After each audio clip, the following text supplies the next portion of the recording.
Today at 3 p.m., there was a break-in in the neighborhood. The wife of the home, Susie, is currently suffering from a concussion because she was hit in the head with a large object. The forensics team was called to the crime scene to collect evidence samples. The forensic team found a hair that was wrapped around the handle of the large object that the homeowner's wife was hit with.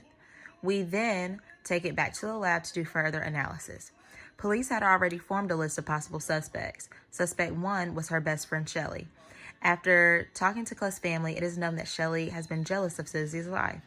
Suspect number 2 is the mailman because he was seen delivering a package around the time of the break-in. Suspect 3 they listed as being the husband of the house, Jack. The reason being is because there have been several domestic violence disputes, so he isn't excluded. Suspect number 4 is the husband's father, Tom. The reason being is because he has never been too fond of Susie and he has threatened her before.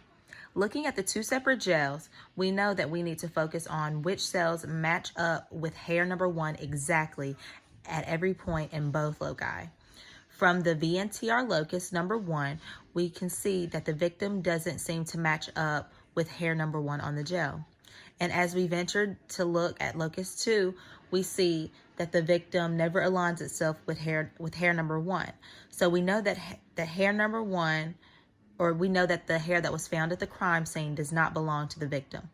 Looking at suspect 1, we see that on the second line of the first locus, suspect 1, 3, and 4 match up with hair number 1.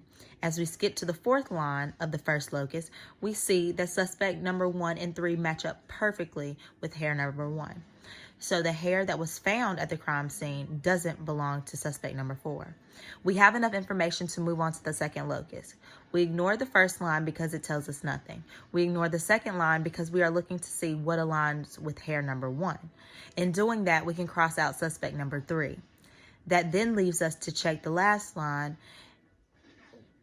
in which we see that suspect number 1 and 4 match up perfectly. After comparing both loci, we see that suspect number 1 matches up with hair number 1 throughout both loci. We know that hair number 1 belongs to suspect 1, which is Shelley.